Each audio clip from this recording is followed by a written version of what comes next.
ಸ್ವಾತಿ ಸುಮ್ಮನೆ ಡೈಲಿ ಲಾಗಿಂದ ಇವತ್ತು ನಾನು ತೆಂಗಿನ ಹಾಲಿನ ಕಾಳುಗಳ ಗ್ರೇವಿ ಹೇಗೆ ಮಾಡೋದು ಅಂತ ಹೇಳ್ಕೊಡ್ತೇನೆ.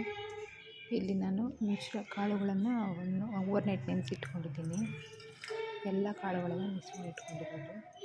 ಹಾಗೆ ಈರುಳ್ಳಿ, ದೊಡ್ಡ ಈರುಳ್ಳಿ, ಟೊಮೆಟೊ ಹೆಚ್ಚಿಟ್ಕೊಂಡಿದ್ದೀನಿ. ಹಾಗೆ ತೆಂಗಿನ ಹಾಲು, ಹಾಗೆ ಇಲ್ಲಿ ಕೊತ್ತಂಬರಿ ಮತ್ತು ಜೀರಿಗೆ ಪುಡಿ, ಬೇವಿನ ಸೊಪ್ಪು, ಕೊತ್ತಂಬರಿ ಸೊಪ್ಪು, ಉಪ್ಪು, ಈರುಳ್ಳಿ ತೊಗೊಂಡಿದ್ದೀನಿ. ಇವಾಗ ನಾನಿಲ್ಲಿ ಕುಕ್ಕರ್ನಲ್ಲಿ ಕಾಳುಗಳನ್ನು ಬೇಯಲಿಕ್ಕಿಡ್ತೇನೆ. ತೆಂಗಿನ ಹಾಲಿನ ವಿಶೇಷವಾದ ಕಾಳುಗಳ ಗ್ರೇವಿ.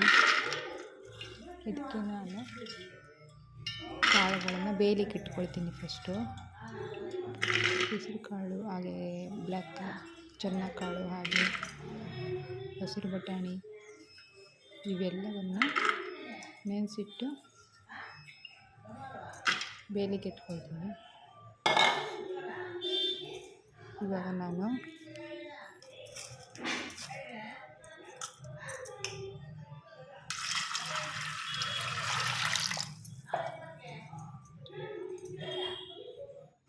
ಇಲ್ಲಿ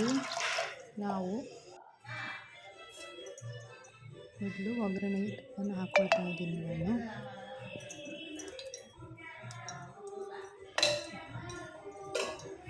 ಒಗ್ಗರಣೆಗೆ ನಾನು ಎಣ್ಣೆ ಬದಲಿಗೆ ನೀವು ತುಪ್ಪ ಹಾಕ್ಕೊಂಡಿದ್ದು. ನೀವು ಬೇಕಾದರೆ ಎಣ್ಣೆನಾದರೂ ಹಾಕ್ಕೊಬೋದು, ನಿಮ್ಮ ಇಷ್ಟ.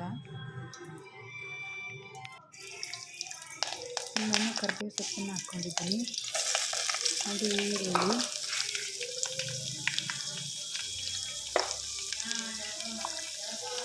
ಕೆಂಪು ಸೊಪ್ಪು,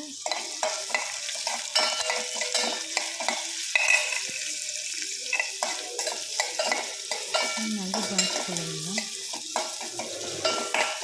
ನೀವೀಗ ಈರುಳ್ಳಿನ ಚೆನ್ನಾಗಿ ಗೋಲ್ಡನ್ ಬ್ರೌನ್ ಬರೋ ತನಕ ಫ್ರೈ ಮಾಡ್ಕೋಬೇಕು. ಈರುಳ್ಳಿನ ಚೆನ್ನಾಗಿ ಮಿಕ್ಸ್ ಮಾಡ್ಕೋಬೇಕು. ನೀಟಾಗಿ ಈ ಥರ ಮಿಕ್ಸ್ ಮಾಡ್ಕೋಬೇಕು.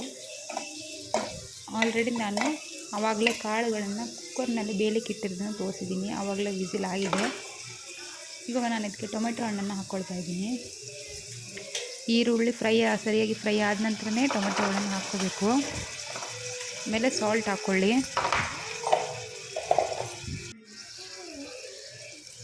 ನಾನು ಇವಾಗ ಸಾಲ್ಟ್ ಹಾಕ್ಕೊಂಡಿದ್ದೀನಿ, ಕಲ್ಲುಪ್ಪನ್ನು. ನೀವು ಬೇಕಾದರೆ ಹುಡಿ ಉಪ್ಪನ್ನು ಹಾಕ್ಕೋಬೋದು.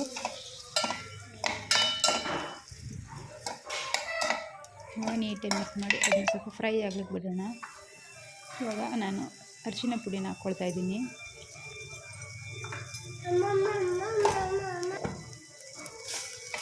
ಅರಿಶಿನ ಹಾಕೋದ್ರಿಂದ ಫ್ಲೇವರ್ ಚೆನ್ನಾಗಿರುತ್ತೆ, ಹಾಗೆ ಬೇಗನೆ ಬೇಯುತ್ತೆ. ಟೊಮೆಟೊಸ್ನ ಈರುಳ್ಳಿ ಸ್ವಲ್ಪ ಗಟ್ಟಿ ಇರೋದ್ರಿಂದ ಅದು ಬೇಯೋದಿಲ್ಲ.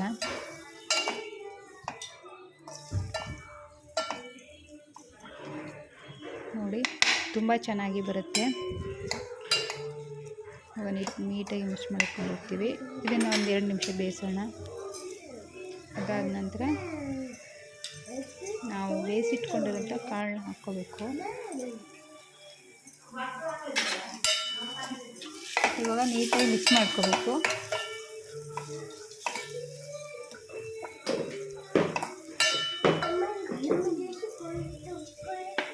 ಸೂಪರ್. ಇವಾಗ ಇಲ್ಲಿ ನಾನು ಧನಿಯಾ ಮತ್ತು ಜೀರಿಗೆ ಹಾಗೂ 1-2 ಕಾಳು ಮೆಣಸನ್ನ ಹಾಕಿ ಪೌಡ್ರ್ ಮಾಡಿ ಇಟ್ಕೊಂಡಿರೋದು. ಧನಿಯಾ ಮತ್ತು ಜೀರಿಗೆ ನಾನು ಜಾಸ್ತಿ ಮಾಡಿ ಇಟ್ಕೊಂಡಿರೋದನ್ನ ತೋರಿಸ್ತಿರೋದು. ನೀವು ಸ್ವಲ್ಪ ಬೇಕಾದರೆ 1-2 ಸ್ಪೂನ್ ಧನಿಯಾ, ಜೀರಿಗೆ, 1-2 ಕಾಳು ಮೆಣಸು ಹಾಕಿ ಪೌಡ್ರ್ ಮಾಡಿ ಅದಕ್ಕೆ ಸೇರಿಸ್ಕೋಬೇಕು. ನೀಟಾಗಿ ಮಿಕ್ಸ್ ಮಾಡ್ಕೊಂಡು ನೆಕ್ಸ್ಟ್ ನೀಟಾಗಿ ಮಿಕ್ಸ್ ಮಾಡ್ಕೋಬೇಕು. ನಾನು ಇದಕ್ಕೆ ಸ್ವಲ್ಪ ಕಾಯಿ ಹಾಲನ್ನು ಸ್ವಲ್ಪ ಮಿಕ್ಸ್ ಮಾಡ್ಕೊಂಡಿದ್ದೀನಿ ಹಾಗೆ ಚಿಲ್ಲಿ ಪೌಡ್ರನ್ನು ಹಾಕ್ಕೊಂಡಿದ್ದೀನಿ.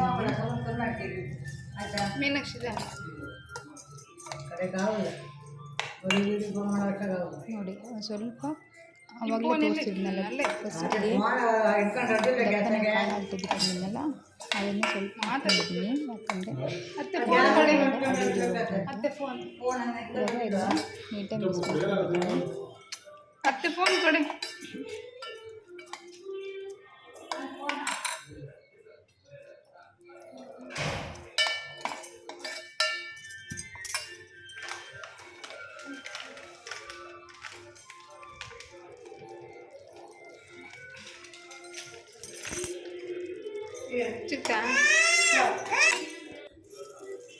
ಇವಾಗ ನೋಡಿ 2 ನಿಮಿಷದಲ್ಲಿ ಇದಾಗಿದೆ, ಫ್ರೈ ಆಗಿದೆ ನೀಟಾಗಿ. ಇವಾಗ ಇದಕ್ಕೆ ಕಾಳನ್ನ ಹಾಕ್ಕೊಳ್ತೀನಿ. ಕುಕ್ಕರ್ನಲ್ಲಿ ಬೇಯಿಸಿಟ್ಟಿರುವಂಥ ಕಾಳನ್ನ ಹಾಕ್ಕೊಂಡಿದ್ದೀನಿ ನಾನು. ಅದನ್ನ ಇವಾಗ ಹಾಕ್ಕೊಂಡು ನೀಟಾಗಿ ಮಿಕ್ಸ್ ಮಾಡ್ಕೋಬೇಕು. ಸರಿಯಾಗಿ ಮಿಕ್ಸ್ ಮಾಡ್ಕೊಳ್ಳಿ. ಎಲ್ಲ ನೀಟಾಗಿ ಮಿಕ್ಸ್ ಆದಮೇಲೆ ನಾನು ತೆಗಿಟ್ಟಿರುವಂಥ ಕಾಯಿ ಫಸ್ಟ್ ಮತ್ತು ಸೆಕೆಂಡಲ್ಲಿ ತೆಗಿಟ್ಟಿರುವಂಥ ಕಾಯನ್ನು ಹಾಕ್ಕೊಳ್ತಾ ಇದ್ದೀನಿ. ಇವಾಗ ಕಾಯೆಲ್ಲ ಹಾಕ್ಕೊಳ್ತೀನಿ ನಾನು. ನೋಡಿ ಕಾಯೆಲ್ಲ ಅದನ್ನು ಬಾಯ್ಲ್ ಮಾಡಬೇಕು. ಇಲ್ಲಿ ತನಕ ಬಾಯ್ಲ್ ಮಾಡ್ತೀನಿ. ಕುದಿಗಳು ಸಾಕು. ಲಾಸ್ಟಿಗೆ ಕಾಳುಗಳ ಗ್ರೇವಿ. 2 ಅಂದರೆ ಅದು ಹಳೆ ಫೋನ್, ಅಂಗಡಿಯಾಗಿದ್ದು ಫೋನ್ ಕೊಟ್ಟು ಸೆಕೆಂಡ್ ಹ್ಯಾಂಡ್ ಹಾಳಾದ ಫೋನೇ ಕೊಟ್ಟಿದ್ದು ನೋಡಿ. ಚೆನ್ನಾಗಿ ಬಂದಿರುತ್ತೆ. ಅದು ಪರಿಮಳ ತುಂಬ ಚೆನ್ನಾಗಿರುತ್ತೆ. ಅದು ಕಾಯಿ ಹಾಲು ತಿಂದು ಹಾಕಿರೋದ್ರಿಂದ ಟೇಸ್ಟ್ ಕೂಡ ಸಖತ್ತಾಗಿರುತ್ತೆ. ಹಾಳಾದ ಫೋನೇ ಮತ್ತೆ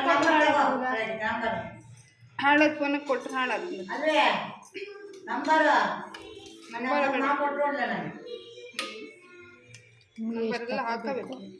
ಇನ್ನೂ ದಪ್ಪ ಬೇಕು ಚಪಾತಿಗೆ ಅನ್ನೋರು ಎಷ್ಟು ತೆಂಗಿನ ಕಾಯಿ ದಪ್ಪ ಇರುತ್ತಲ್ವ ಅದನ್ನು ಮಾತ್ರ ಹಾಕ್ಕೊಳ್ಳಿ. ನಾನಿಲ್ಲಿ 2ನೇ ನೀರನ್ನು ಹಾಕ್ಕೊಂಡಿದ್ದೀನಿ. ಸಾಕು ಗ್ರೇವಿ ಅಂದರೆ ನೀರು ಸ್ವಲ್ಪ ತೆಳುವೆಲ್ಲ ದಪ್ಪಲ್ಲ ಆ ಥರ ಮಾಡ್ಕೊಳ್ಳಿಕ್ಕೆ ಹಾಕಿರೋದು.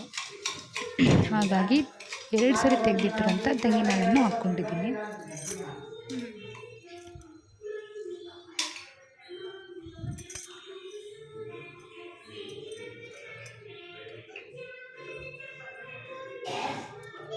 ನಾನು ಇನ್ನೊಂದು ಸ್ವಲ್ಪ ಕಾಯಿ ಹಾಲನ್ನು ಉಳಿದಿರೋದನ್ನ ಹಾಕಿದ್ದೀನಿ. ಇಲ್ಲ ನಾನು ಹೇಳ್ದಾಗೆ ನಿಮಗೆ ದಪ್ಪ ಬೇಕಾದರೆ ಫಸ್ಟ್ ತೆಗೆದಿರೋ ತೆಂಗಿನ ಹಾಲನ್ನು ಮಾತ್ರ ಉಪಯೋಗಿಸಿ. ಇಲ್ಲ ಇನ್ನೂ ಸ್ವಲ್ಪ ನೀರು ತೆಳುವು ಬೇಕು ಅನ್ನೋರು 2ನೇ ಸರಿ ತೆಗೆದಿರುವಂಥ ತೆಂಗಿನ ಹಾಲನ್ನು ಹಾಕ್ಕೊಳ್ಳಿ. ಇದ್ರ ಟೇಸ್ಟ್ ಮತ್ತು ತುಂಬ ರುಚಿಯಾಗಿರುತ್ತೆ. ಫ್ಲೇವರ್ ಕೂಡ ತುಂಬ ಚೆನ್ನಾಗಿರುತ್ತೆ. ಇದು ಅನ್ನಕ್ಕೂ ತುಂಬ ಚೆನ್ನಾಗಿರುತ್ತೆ. ಈ ಚಪಾತಿ ರೊಟ್ಟಿ ಬೇಕಾದರೆ ನಾನು ಹೇಳಿದಾಗೆ ಫಸ್ಟ್ ತೆಂಗಿನ ಹಾಲು ದಪ್ಪ ತೆಂಗಿನ ಹಾಲು ಸಿಗುತ್ತೆ, ಅದನ್ನು ಮಾತ್ರ ಹಾಕ್ಕೊಳ್ಳಿ. ದಪ್ಪ ಮಾಡ್ಕೊಳ್ಬೋದು. ನೋಡಿ ಬಾಯ್ಲ್ ಆಗ್ತಾಯಿದೆ.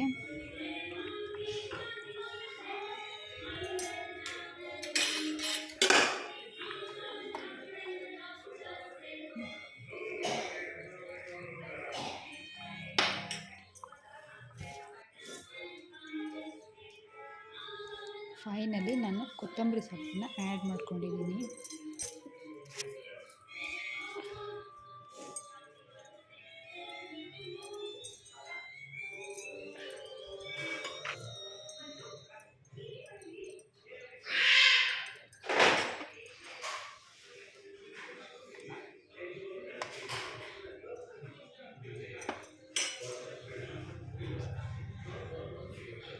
Thank you.